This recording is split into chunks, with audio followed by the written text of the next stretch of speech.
Yield curves have typical shapes to them, and typically what they are is positive, and that implies something about both the spot rates in the future and the forward rates in the future. Here are three curves: positive, inverted, and flat. Positive curve, again, is what you typically see in the market, and it implies that maturities, the yield to maturities, are getting higher the longer the maturity of the bond.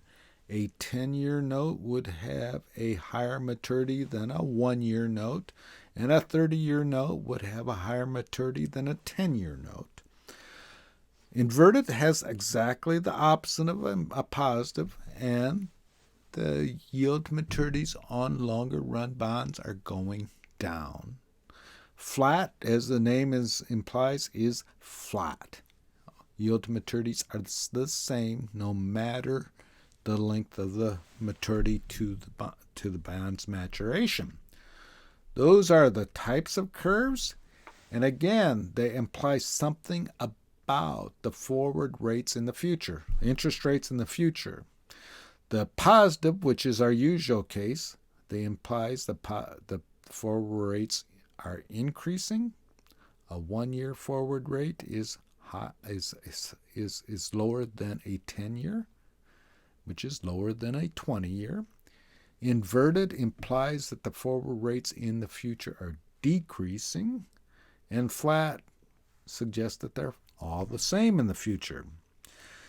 All right, let's give an example of how this comes into play with investment and, again, reinvestment.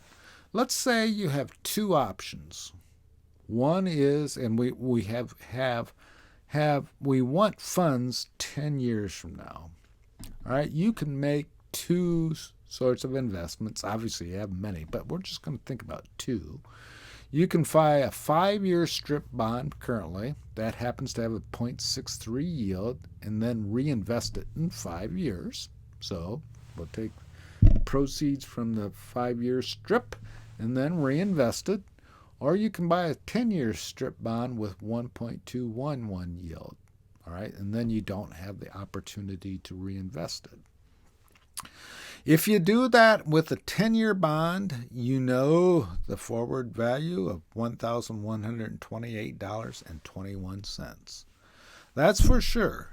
I mean, we're dealing with treasuries, so we don't have default risk. And if you do nothing else, you will get $1,128.21. All right, we can calculate the break even that's needed if you invest in the 5-year bond and then want to reinvest. Here's that break-even equation, and if you look at it, there's the 10-year bond, 20 periods, 10-year bond, 5-year bond, 10-year periods, and then we have this forward rate from 10 to 20. All right? And now we've made a little change here. We usually have talked about it from T to T minus 1 to T. We can do it from 10 to 20. And if you look at that equation, if we get this forward rate or this average rate from that period, we will have more funds in the future. And again, if you look at that forward rate, 1.79. All right, if you take those two investments, and right now, if you looked at the forward rates that existed in the market, they would say those two investments have the same return, and it actually, for the 10 to 20 period, would be 1.79%. All right, to make the 5-year strip bond and then reinvest a better alternative in terms of 10-year cash flow or cash flow in 10 years, we would have to reinvest it at 1.79 in 5 years. All right? So there is the difference between those two alternatives. And again, whether you choose one or the other depends on your reinvestment risk, what you believe about the future.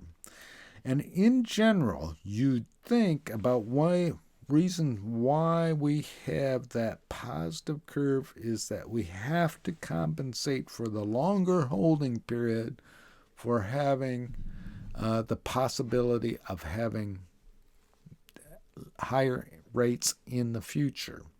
So there's your two alternatives, and it gives you a feel for why these yield curves are important, particularly when we're looking at cash flows in the future.